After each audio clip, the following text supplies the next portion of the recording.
साथियों, बामसेप का 35वां उत्तर प्रदेश राज्य अधिवेशन हो रहा है और हमें देश में जो लॉकडाउन की स्थिति है, उस लॉकडाउन के स्थिति में फिजिकल उपस्थित रहकर हम हर साल राज्य अधिवेशन किया करते थे, मगर इस साल लॉकडाउन होने की वजह से सारे देश भर में,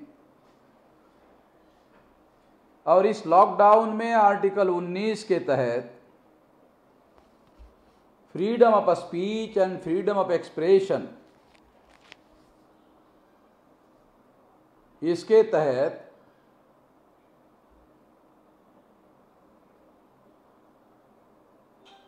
फिजिकल राज्य अधिवेशन हम किया करते थे,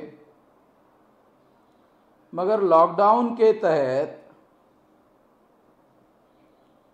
जो freedom of speech and freedom of expression का मौलिक अधिकार है, तो सामाजिक, धार्मिक और राजनीतिक सभा सम्मेलनों पर पाबंदी लगाई हुई है। और इसलिए हमने ये सोचा कि ऐसे सिचुएशन में हमारी सारे देश की समस्त संगठनात्मक गतिविधियां बंद हो जाएगी। इस बात को ध्यान में रखते हुए हम लोगों ने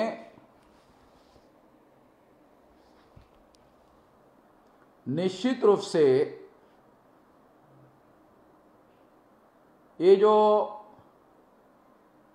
गतिविधियां है, लॉकडाउन होने के बावजूद भी हमारी जारी रहनी चाहिए, हर हालत में हमारी गतिविधियां चलती रहनी चाहिए।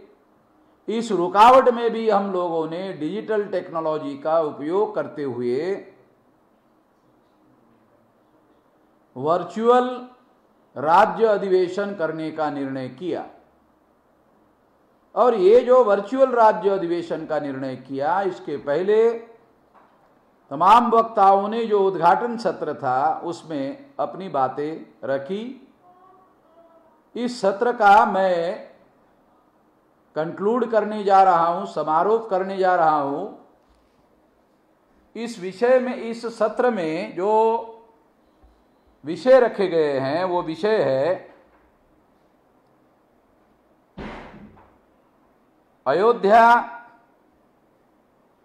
अयोध्या नहीं है, अयोध्या की भूमि साकेत है।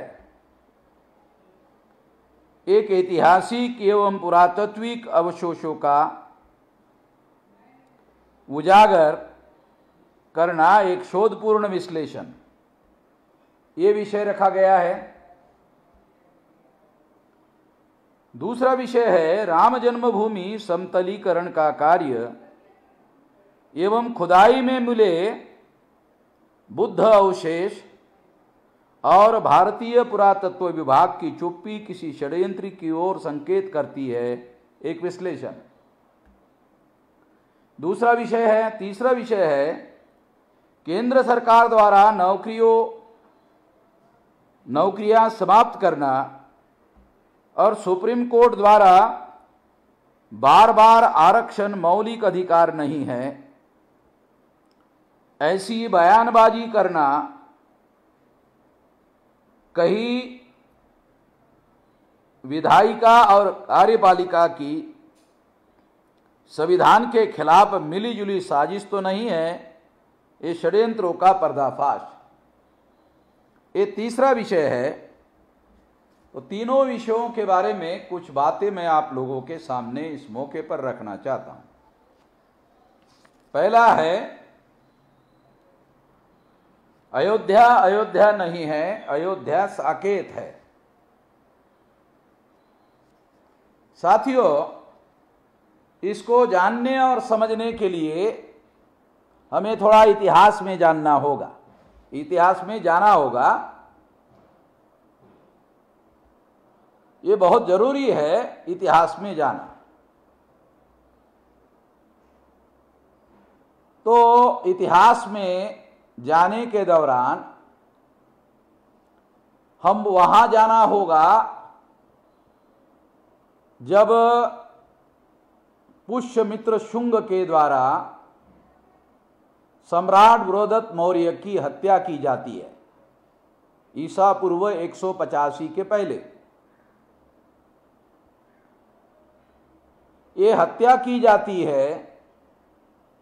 पुष्यमित्र शुंग ब्राह्मण है और मौर्य के सेना में है, और इसलिए ये धोखाधड़ी से अल्पवयीन, यानी वो पुष्यमित्र शुंग के बराबरी में नहीं है, वो अल्पवयीन है। और ये मौका देखकर पुष्यमित्र शुंग जो ब्राह्मण है वो सम्राट बृहदत्त मौर्य की जो मिलिट्री जो सेना थी उसका निरीक्षण करने के दौरान हत्या कर देता है।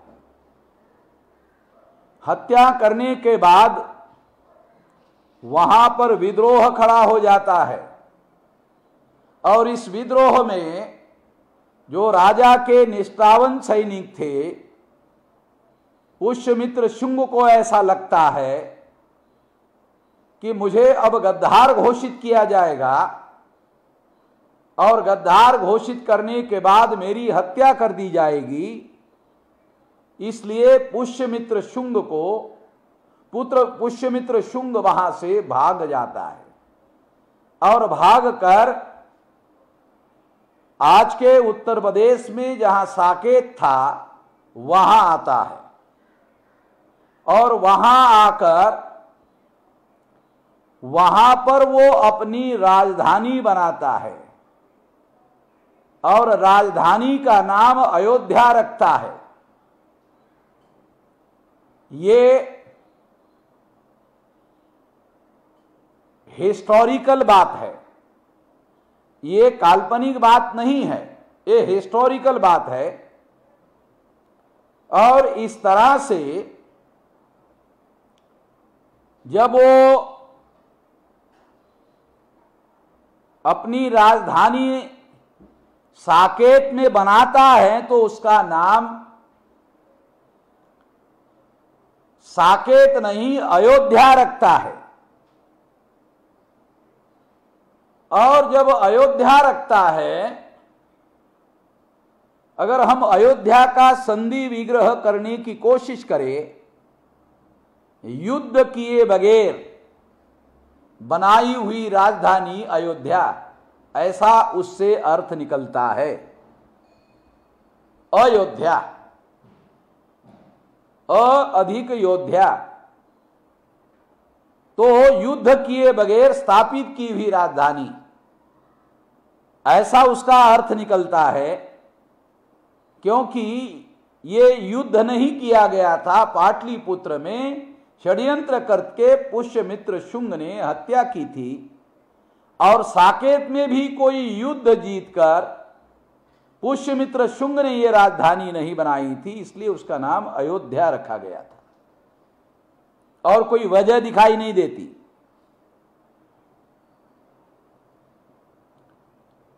मगर जो पूरी अयोध्या है, ये सारी की सारी अयोध्या इस भूप्रदेश को साकेत कहा जाता है, और प्राचीन काल में भी कहा जाता था। पाली साहित्य में आज भी डॉक्यूमेंट्री एविडेंस है, और प्राचीन इतिहास में डॉक्यूमेंट्री एविडेंस है। महापंडित राहुल सांकृत्यायन जो आजमगढ़ के केदारनाथ पांडे नाम के ब्राह्मण हैं, उन्होंने भी लिखा कि ये भूमि साकेत है, ये अयोध्या नहीं है। ओल्गा से गंगा नाम का जो किताब है उसमें ये उन्होंने लिखा हुआ है कि ये साकेत है, अयोध्या नहीं है। उत्तर प्रदेश में जो इतिहास पढ़ाया जाता है उस इतिहास में ये बात पढ़ाई जाती है। और एक बात जानने समझने की है कि आज के तारीख में जो राजघराना अयोध्या में उपलब्ध है और वहां अयोध्या में निवास करता है, वो आज भी ब्राह्मण है। पुष्यमित्र भी ब्राह्मण था। आज जो राजघराना अयोध्या में है वो भी ब्राह्मण घराना है। तो इससे सिद्ध होता है कि पुष्यमित्र शुंग भी ब्राह्मण और आज के तारीख में जो राजघराना है वो भी ब्राह्मण। इससे भी यह बात सिद्ध होती है। और उत्तर प्रदेश में ये इतिहास पढ़ाया जाता है कि अयोध्या के राजा का नाम पुष्यमित्र शुंग है। अयोध्या के राजा का नाम राम नहीं है, अयोध्या के राजा का नाम पुष्यमित्र शुंग है। और यह बात इतिहास में आज भी पढ़ाई जा रही है। सारे भारत के इतिहास में यह बात है और यह पढ़ाई जाती है। इस दृष्टि से भी अयोध्या ये नाम साकेत के बाद में निर्माण किया गया है। प्राचीन नाम साकेत है और पुष्यमित्र शुंग के आगमन के बाद ही अयोध्या नाम सामने आता है। उसके पहले ये साकेत है, यानी प्राचीन नगरी जो है वो साकेत है, ओरिजिनल साकेत है। साकेत में अयोध्या बसाई गई है और ये राजधानी पुष्यमित्र शुंग के द्वारा बसाई गई है, बनाई गई है। और पुष्यमित्र शुंग कोई और नहीं है, ये सम्राट बृहदत्त मौर्य की हत्या करने वाला व्यक्ति है। अब हम दूसरी तरफ जाते हैं। अब रामायण को ले लो। हमारे पास इसका सबूत है। एक ब्राह्मण ऐसा कहता है, उसने सोशल मीडिया में ऐसा लिखकर भेजा है कि शरयू नदी के किनारे पर बैठकर पुष्यमित्र शुंग को सामने रखकर अग्नि शर्मा नाम के ब्राह्मण ने रामायण लिखी। ऐसा हो सकता है क्योंकि वाल्मीकि की जो कहानी है वो कहानी जिस तरह से उसके आगे पीछे कुछ बातें जोड़ी गई है वो कथा काल्पनिक लगती है। हो सकता है ये वास्तविकता हो कि शरयू नदी के किनारे पर बैठकर जो अयोध्या से थोड़े दूरी पर है, अयोध्या में नहीं है, साकेत में नहीं है, साकेत से 25-50 किलोमीटर दूर पर शरयू नदी है और वहां पर उस नदी के किनारे में बैठकर पुष्यमित्र शुंग को सामने रखकर अग्नि शर्मा नाम के ब्राह्मण ने रामायण लिखी। ऐसा उस ब्राह्मण ने हमारे पास लिखकर भेजा है। हो सकता है उसके पास सबूत हो, हमने सबूत मांगा, उसने सबूत दिया नहीं।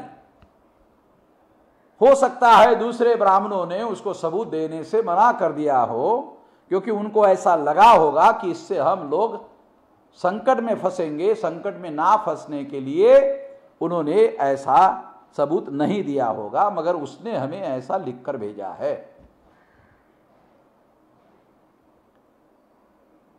दूसरी बात, बुद्ध के 700-800 साल बाद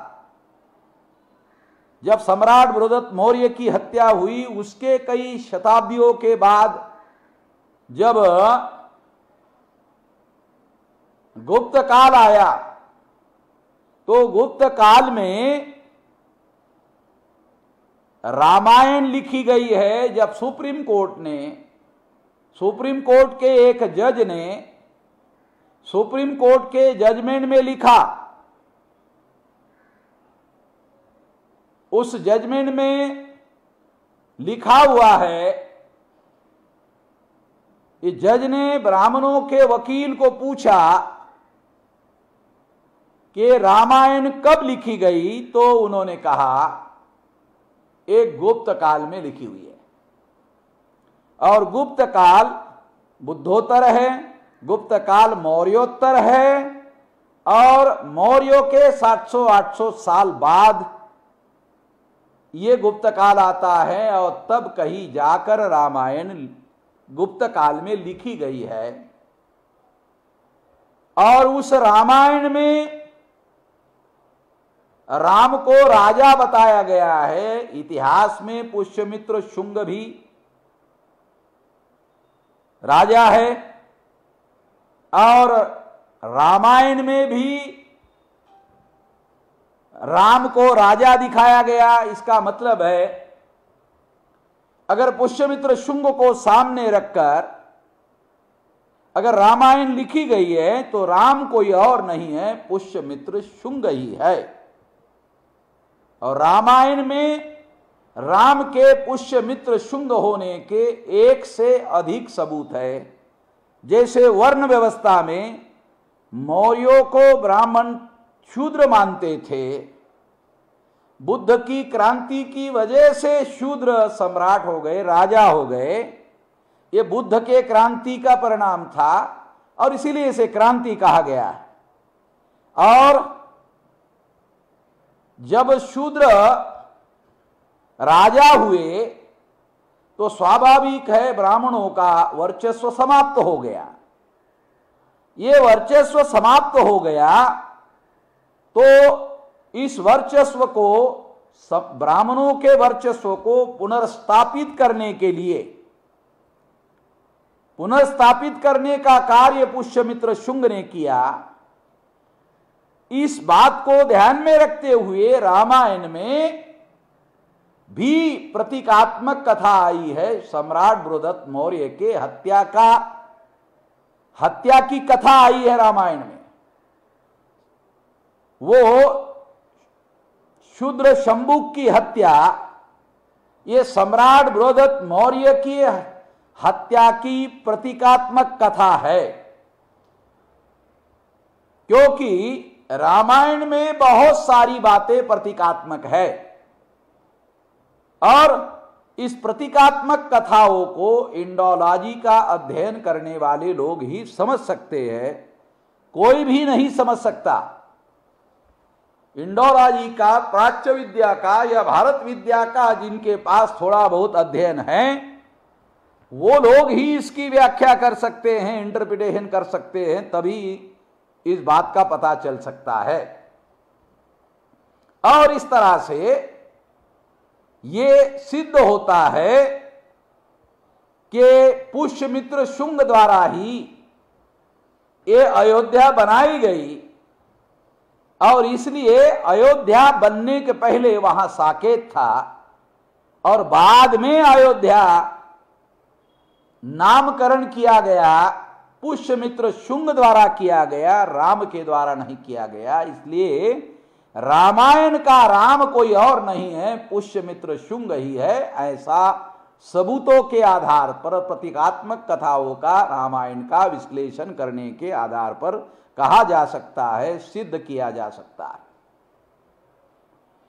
दूसरी एक महत्वपूर्ण बात है, पुष्यमित्र शुंग राजा है और रामायण में राम भी राजा है।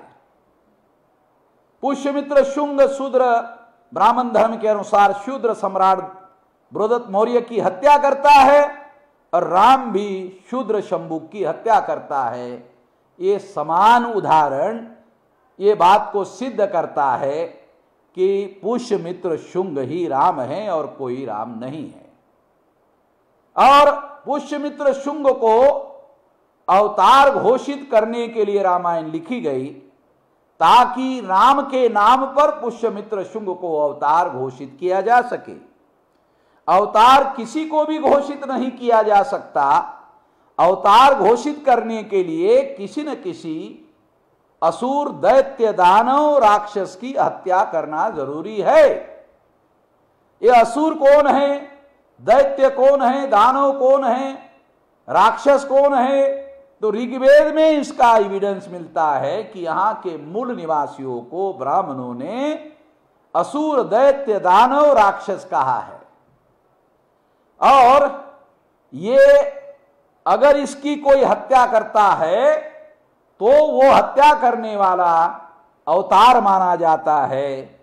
तो पुष्यमित्र शुंग ने, जो सम्राट बृहदत्त मौर्य था, ब्राह्मण धर्म के अनुसार शूद्र था, इसका मतलब है वो पूर्व का असुर, दैत्य, दानव, राक्षस था, उसकी हत्या पुष्यमित्र शुंग ने की।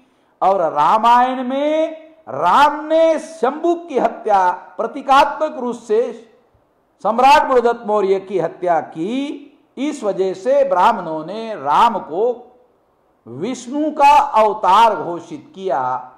तो इसको अवतार घोषित करने के लिए रामायण लिखी गई है। ये बात भी हम लोगों को समझना होगा। पुराणों को, रामायण को, महाभारत को उन्होंने इतिहास पर पर्दा डालने के लिए प्रतीकात्मक कथाओं का वर्णन वहां रामायण और महाभारत में आता है। और इसलिए ये बहुत सारी बातें हम लोगों को जानने और समझने की है, और इसके आधार पर इस बात को सिद्ध किया जा सकता है कि ये जो बातें हैं, ये बातें इस आधार पर सिद्ध होती है। दूसरा महत्वपूर्ण आधार है,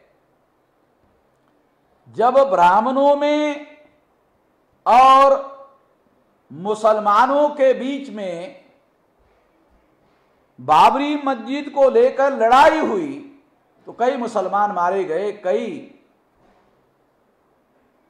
कई ब्राह्मण मारे गए। 1855 की बात है, 1857 के पहले की घटना है। जब ये मारे गए तो अंग्रेजों का राज था। उन्होंने इसका अध्ययन किया और अपने अधिकारियों को इस काम के लिए लगाया, और मेजर जनरल कनिंघम को इस जिम्मेदारी पर लगाया। जब उस समय के अधिकारियों को इस काम पर लगाया तो उन्होंने रिसर्च करके ये सिद्ध किया कि यह भूमि मुसलमानों की नहीं है, यह भूमि ब्राह्मणों की भी नहीं है, यह भूमि बुद्धिस्ट लोगों की है ये साइट।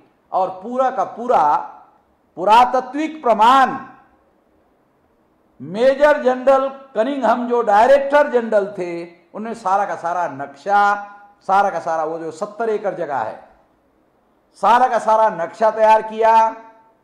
और उस नक्शे की खुदाई करने का काम जो चाइना से जो प्रवासी आए थे हुएनसांग और फाइयान, उन्होंने जो रिकॉर्ड में वर्णन किया उनके किताब में, उसके आधार पर उन्होंने वहां खुदाई की। और खुदाई के अवशेषों के आधार पर उन्होंने वहां यह सिद्ध किया कि यह भूमि बुद्धिस्ट लोगों की है। और सारा का सारा रिकॉर्ड पुरातत्व विभाग के द्वारा लिखकर रखा गया। और वो सारा डॉक्यूमेंट्री एविडेंस आज भी हमारे पास है, उसके नक्शे हमारे पास है। और जो चाइनीज प्रवासी आए थे उन्होंने लिखी हुई किताबें सबूत के तौर पर हमारे पास है। सारा का सारा डॉक्यूमेंट्री एविडेंस हमारे पास है। और ये सारी बातें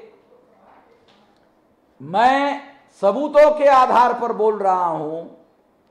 जो भक्त लोग, अंधे लोग जो अपना दिमाग की खिड़की बंद कर देते हैं और विवेक को बंद कर देते हैं, ऐसे बहुत सारे लंपट लोग हैं जिनको दिमाग सबूत किसको बोलते हैं ये समझ में नहीं आता, और पुरातत्व किसको बोलते हैं ये समझ में नहीं आता, पुरातत्व एविडेंस किसको बोलते हैं इसकी जिसको अकल नहीं है, ये जिनको समझ में नहीं आता, ऐसे लोग सोशल मीडिया में लिखा करते हैं, ये लिखते रहते हैं। तो उनको मैं केवल इतना ही बताना चाहता हूं कि हम कोई काल्पनिक आधार पर बातें नहीं कर रहे हैं। ये पुरातत्व के आधार पर बात कर रहे हैं।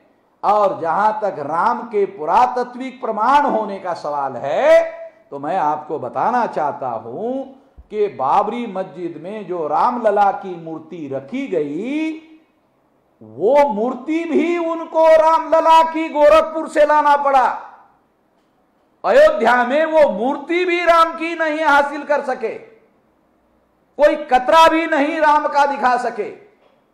इलाहाबाद हाई कोर्ट ने जब ब्राह्मण लोग, ये भी थोड़ा ध्यान रखना बहुत जरूरी है कि मैं बार बार ब्राह्मण शब्द का उपयोग क्यों कर रहा हूं, कि मुसलमानों और ब्राह्मणों के बीच में यह लड़ाई हुई, हिंदू और मुसलमानों के बीच में लड़ाई नहीं हुई है।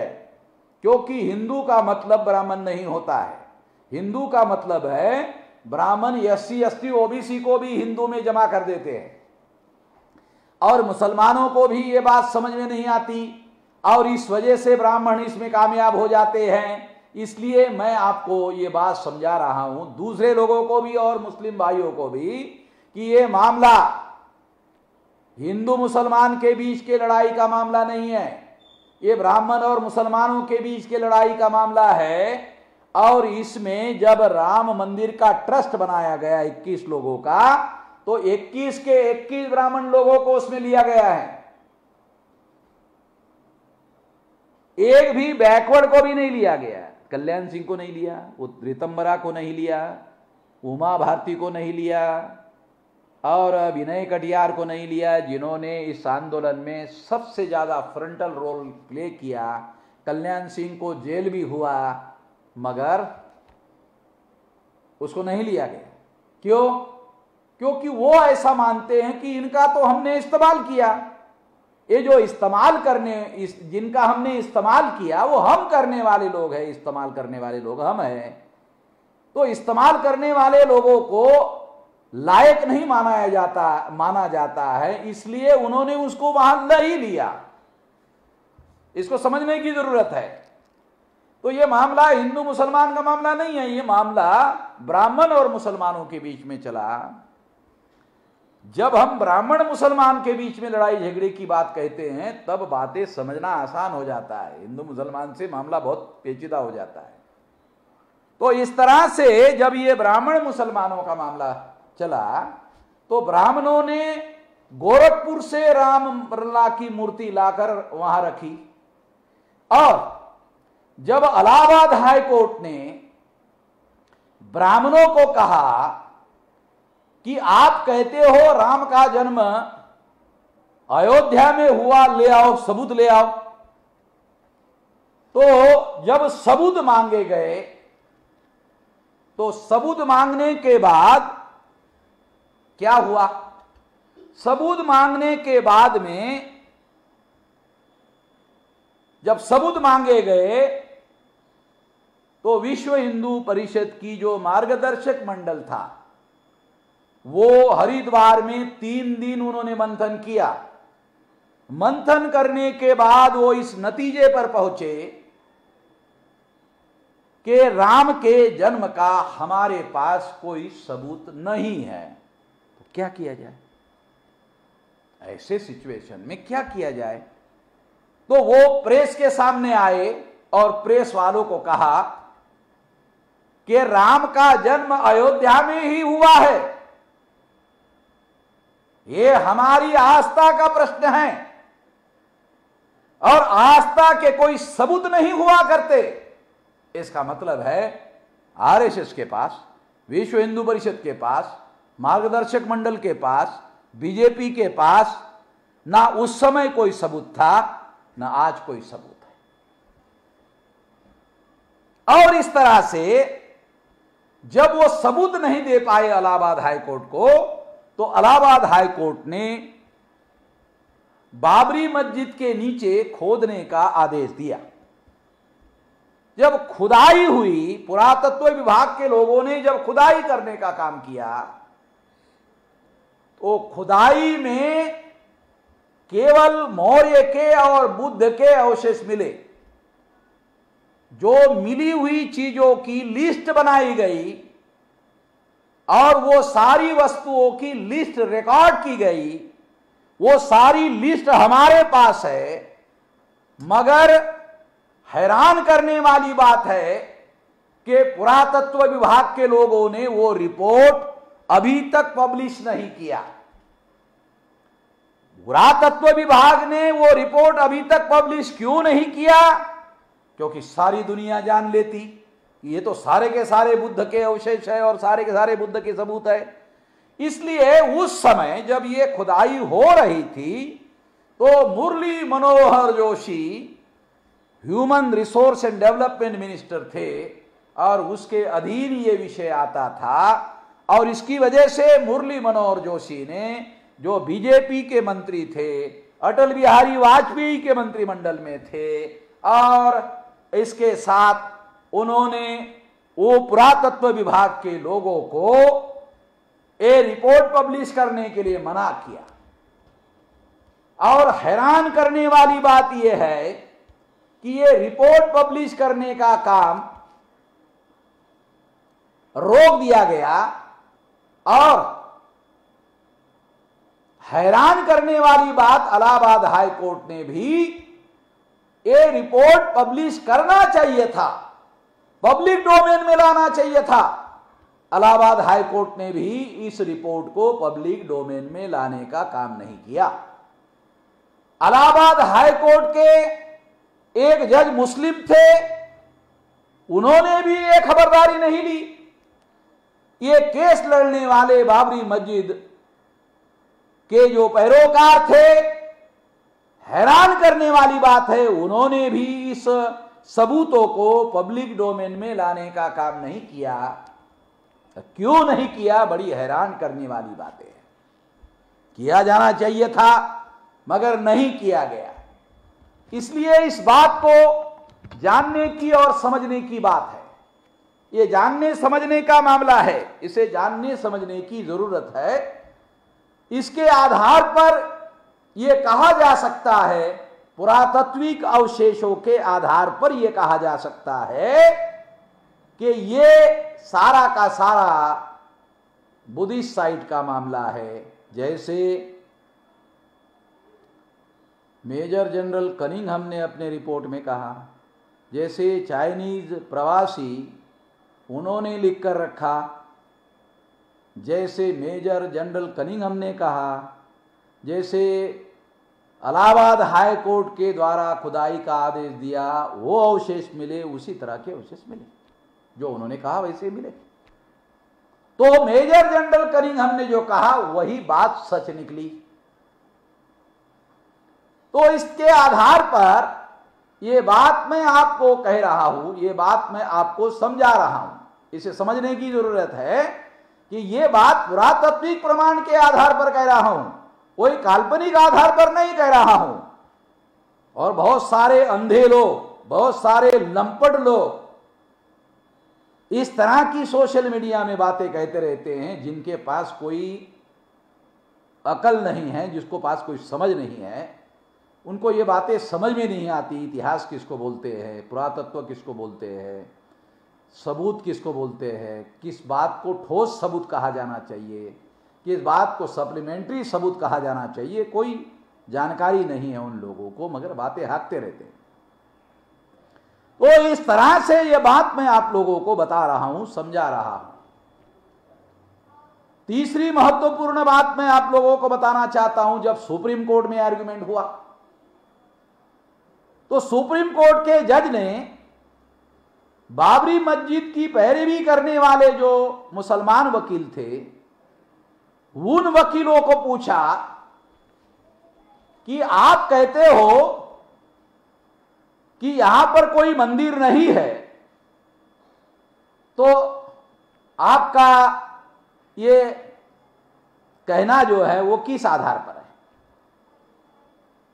तो बाबरी मस्जिद के पैरोकार वकीलों ने कहा कि जो खुदाई हुई, उस खुदाई में ऐसा दिखाई देता है कि वहां कोई मंदिर, जिसे राम मंदिर कहा जा सकता है, वो मंदिर का कोई अवशेष उपलब्ध नहीं है। तो जज ने पूछा फिर क्या है? तो वकील ने कहा कोई गोलाकार चीज दिख रही है। खुदाई में वो चीज खोदी नहीं गई, क्योंकि रामलला की मूर्ति जहां रखी थी उसके नीचे वो स्तूप था, और वो जो स्तूप था वो चूंकि उसके ऊपर रामलला की मूर्ति रखी हुई थी, इसलिए उसके नीचे का पर्टिकुलर हिस्सा खोदा नहीं गया था, साइड में खोदा गया था। तो वो गोलाकार चीज अंदर बड़ी साइज में दिखाई दे रही थी। तो आप लोगों को जानकारी होगी, जिन्होंने भी वाराणसी का स्तूप देखा उनको मालूम है, और सांची का स्तूप देखा, जिन्होंने भी स्तूप देखे उनको मालूम है स्तूप का आकार गोलाकार होता है। स्तूप का जो आकार है वो गोलाकार होता है। तो वो गोलाकार चीज वहां है, ऐसा मुसलमानों के वकीलों ने सुप्रीम कोर्ट में कहा। तो जज ने पूछा कि आप क्या कहना चाहते हो? कि हमारा यह कहना है कि वो मंदिर नहीं है, वो स्तूप हो सकता है, वो बौद्ध स्तूप हो सकता है। तो जज को लगा कि हमने तो राम मंदिर के समर्थन में फैसला देने का फैसला किया हुआ है, ये हियरिंग तो नौटंकी है, एक नाटक है दुनिया वालों को दिखाने के लिए। और इसलिए अगर हम लोग इस बात को स्वीकार कर लेते हैं तो फिर तो बुद्धिस्ट लोगों के फेवर में निर्णय देना पड़ेगा। ये सुप्रीम कोर्ट के जजमेंट में लिखा हुआ है, और इसलिए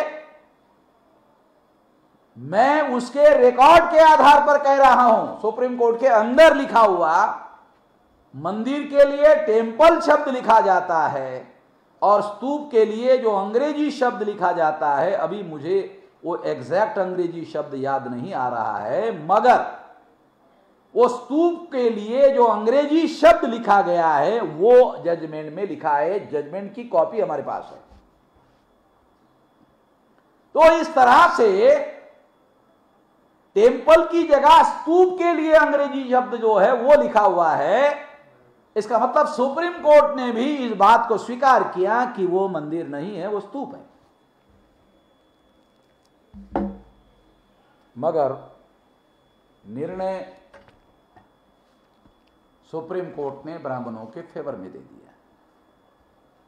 ये बात किसी भी मापदंड में, न्यायालय की किसी भी मापदंड में ये बात नहीं मानी जा सकती। इसका दूसरा मतलब है वहां राम मंदिर का कतरा भी नहीं मिला, राम मंदिर का एक भी पुरातत्विक अवशेष नहीं मिला। मैं चुनौती देता हूं राम मंदिर ट्रस्ट के लोगों को कि वो किसी भी पुरातत्व के विशेषज्ञों के द्वारा ये बताने का प्रयास करे कि वो मंदिर के अवशेष है, राम मंदिर के अवशेष है, जिसके बारे में उन्होंने कहा कि ये शिवलिंग है। तो तुम खुद ही कह रहे हो शिवलिंग है, इसका मतलब है राम मंदिर नहीं है, तुम खुद कह रहे हो।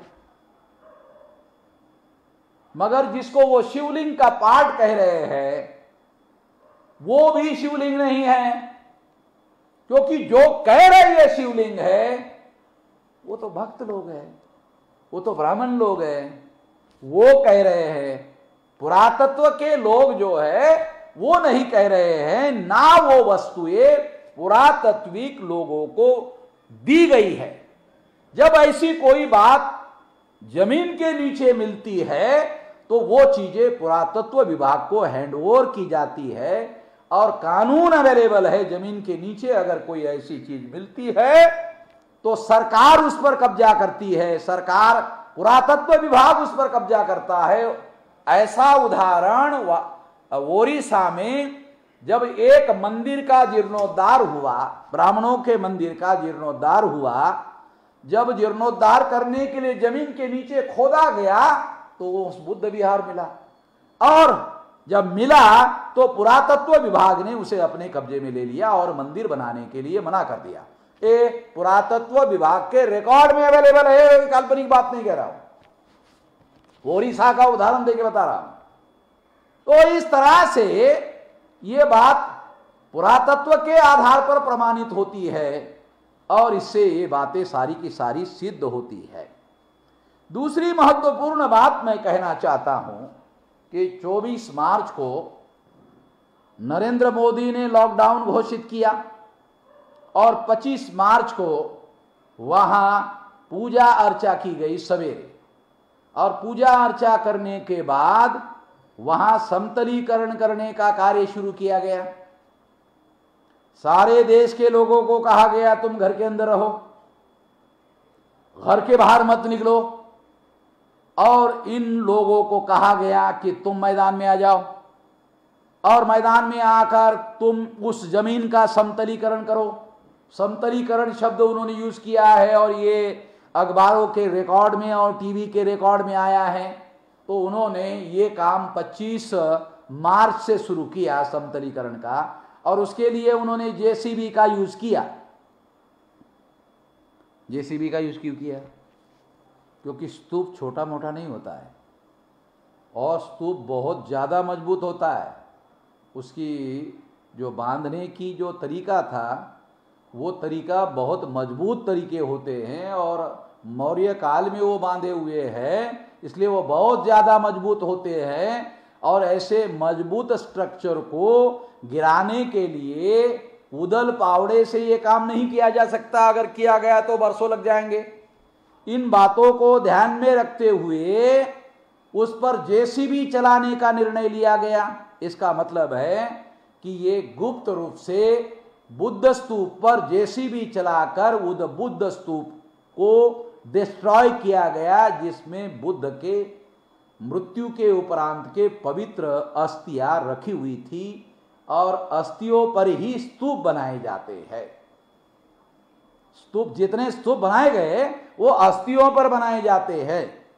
तो इस तरह से ये जो अस्थियां है, ये अस्थियां वहां थी, पवित्र अस्थियां थी, उसको डिस्ट्रॉय किया गया और गुप्त रूप से डिस्ट्रॉय किया गया क्योंकि सारे लोग घरों में थे और केवल इतने ही, इनके ही लोगों को वहां ये काम करने की अनुमति उत्तर प्रदेश सरकार और केंद्र सरकार ने दी। किसी भी धर्म के मानने वाले लोगों को कोई अनुमति नहीं, केवल इन लोगों को दी। गुप्त रूप से यह काम कराया गया। क्यों? क्योंकि जिन लोगों ने गुप्त रूप से यह काम किया उनको ये मालूम था वहां राम मंदिर के अवशेष नहीं है, वहां किसी मंदिर के अवशेष नहीं है, वो सारे बुद्ध के अवशेष है। अगर खुले रूप से इसको जेसीबी से गिराया जाए तो सारे देश भर में बहुत बड़ा हंगामा हो जाएगा और हमारे ऊपर, जैसे अफगानिस्तान के मुसलमान तालिबानों ने बुद्ध की मूर्तियां अफगानिस्तान में तोड़ी, उसी तरह से हमें भी ब्राह्मण तालिबानी घोषित किया जा सकता है। इस डर की वजह से इन्होंने एक गुप्त काल में, यानी छुपकर ये सारा काम करने के लिए समय का निर्धारण किया। आरएसएस के सरसंघ चालक मोहन भागवत ने अपने सोशल मीडिया में इस जो लॉकडाउन पीरियड है उसके बारे में लिखा, ये अवसर है, इसका उपयोग किया जाए। तो इसका मतलब है कि ये ब्राह्मणों के लिए अवसर था ताकि गुप्त रूप से जो पुरातात्विक प्रमाण उपलब्ध है, पहले से ब्राह्मणों को मालूम था, उसे नष्ट करना होगा और सारे दुनिया से छुपाकर करना होगा। ये बात उन्होंने करने की कोशिश की। इससे सिद्ध होता है और इससे भी सिद्ध होता है कि ये जानबूझकर किया गया। दूसरी अहम बात यह है कि जो पुरातत्व विभाग है, सारे देश भर में ये खबरें छपी 21 मई को। पुरातत्व विभाग के अधिकारी को टेलीफोन किया गया हमारी तरफ से और कहा गया कि ये सारे अवशेष मिले, आप इसको कब्जे में क्यों नहीं ले रहे हैं, आप पोजीशन में क्यों नहीं ले रहे हैं, हर जगह आप लेते रहते हैं, यहां क्यों नहीं ले रहे हैं। इस पर आप क्यों नहीं बोल रहे हैं कि ये किसके अवशेष है? तो उन्होंने कहा, हम कुछ नहीं कह सकते, हम कुछ नहीं बोल सकते, हम कुछ नहीं कर सकते। केंद्र में बीजेपी की सरकार होने की वजह से पुरातत्व विभाग को किसी भी प्रकार का कार्य, कानूनी कार्य, रूल ऑफ लॉ, कानून के अनुसार पुरातत्व विभाग के पोजीशन में वो सारा मटेरियल लिया जाना चाहिए था। और पुरातत्व विभाग के द्वारा इतना ही नहीं, वो सारी चीजें पुरातत्व विभाग के पोजीशन में दिया जाना चाहिए था। वो सारी चीजों की व्याख्या पुरातत्व के द्वारा करनी चाहिए थी। जो इलाहाबाद हाई कोर्ट के दौरान जो वस्तुएं मिली, वो भी सारी की सारी बातें पुरातत्व विभाग के पोजीशन में देकर वो जो रिकॉर्ड में अवेलेबल है, वो सारी की सारी बातों को सारे दुनिया के डोमेन में, पब्लिक डोमेन में लाया जाना चाहिए था, नहीं लाया गया। ये अपराधपूर्ण कार्य पुरातत्व विभाग के अधिकारियों ने होने दिया, क्योंकि बीजेपी की सेंट्रल गवर्नमेंट है और ये सेंट्रल गवर्नमेंट का विभाग है, राज्य सरकार का नहीं। अगर राज्य सरकार का होता तो भी राज्य सरकार इसमें कुछ नहीं कर पाती, अगर बीजेपी की राज्य सरकार नहीं होती। मगर बीजेपी की ही राज्य सरकार है और केंद्र में राज्य सरकार, केंद्र में भी बीजेपी की सरकार है। ये आपराधिक कार्य किया गया, एक क्रिमिनल ऑफेंस किया गया। इससे यह सिद्ध होता है कि ये जानबूझकर किया गया है, योजनाबद्ध तरीके से किया गया है।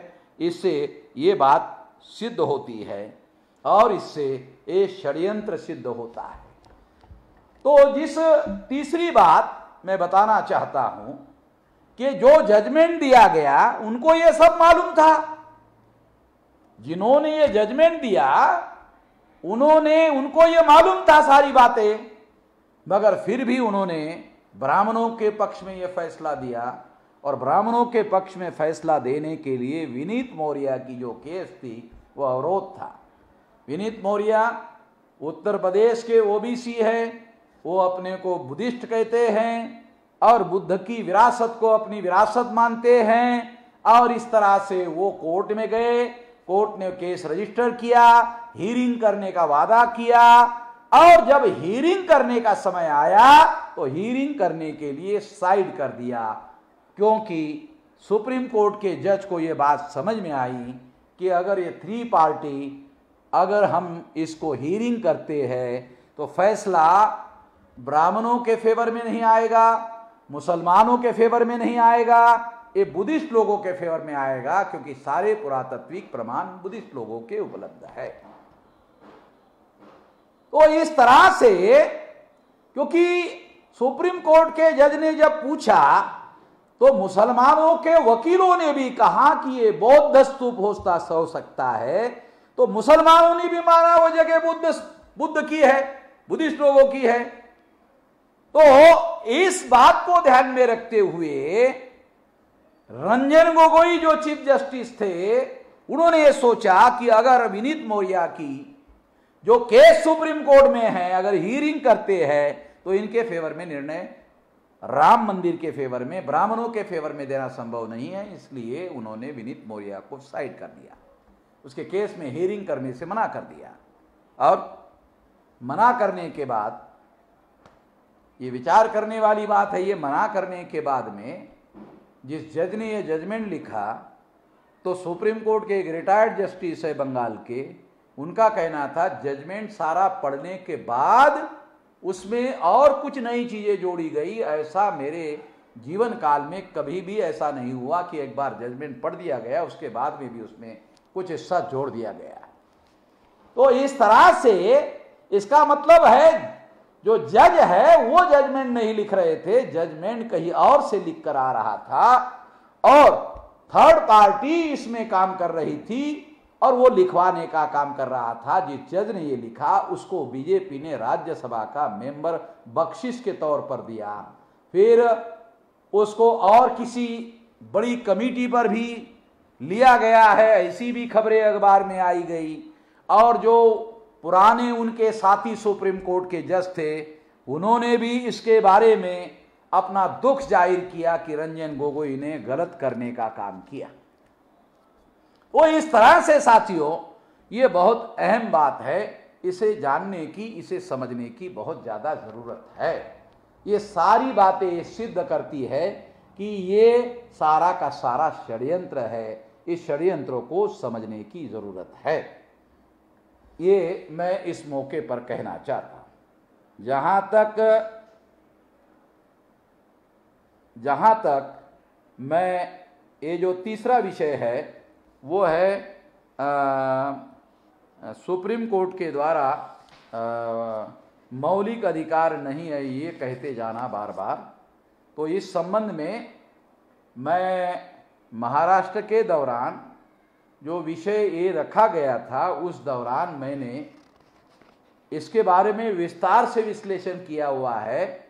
और जो पाठकगण हैं, मैं आशा करता हूं जो पाठक लोग हैं वो उसके बारे में, वो जो मेरा स्पीच है इस यही विषय पर मैंने दिया हुआ है वो सुन ले। रिपीट कर हो जाएगा, इसलिए मैं रिपीट नहीं करना चाहता हूं, इतना ही कहना चाहता हूं। और लगभग जो 2 बजने का 2 मिनट कम है और दूसरा सत्र 3 बजे होगा और 1 घंटे का समय जो है भोजन के लिए अवकाश दिया जा रहा है। जितने लोग भी उत्तर प्रदेश में सुन रहे हैं अपने अपने घर में, वो खाना खा ले और 3 बजे दोबारा ये सत्र शुरू होगा। और दोबारा सत्र में जो विषय रखे गए हैं वो विषय है व्यवस्था द्वारा खड़े किए गए हर संकटों से उभरकर संगठन एवं मिशन के प्रति गंभीरतापूर्वक सकारात्मक सोच बनाए रखना ही वास्तविक कार्यकर्ता की पहचान एवं संगठनात्मक चर्चा। दूसरा विषय विपरीत परिस्थितियों में भी संगठन के उद्देश्य और विचारधारा के साथ बने रहना एवं उसे बचाए रखना ही एक मिशनरी कार्यकर्ता की पहचान, एक संगठनात्मक चर्चा। तीसरा है यूपी में समस्त मूल निवासी समाज, खासकर पिछड़े वर्ग के लोगों पर हो रहे अत्याचार, अन्याय में उनकी होने वाली हत्या, आगजनी और अन्य घटनाएं शासन प्रशासन की नाकामी के साथ साथ जातिगत पूर्वाग्रह का जीता जागता सबूत है, गंभीर चर्चा। ये 3 विषय रखे गए हैं जो 3 बजे से 6 बजे के सत्र में इस पर विचार किया जाएगा और बहुत सारे वक्ता, ज्ञानी वक्ता इस पर अपने विचार रखेंगे। इतना ही मैं कहना चाहता हूँ।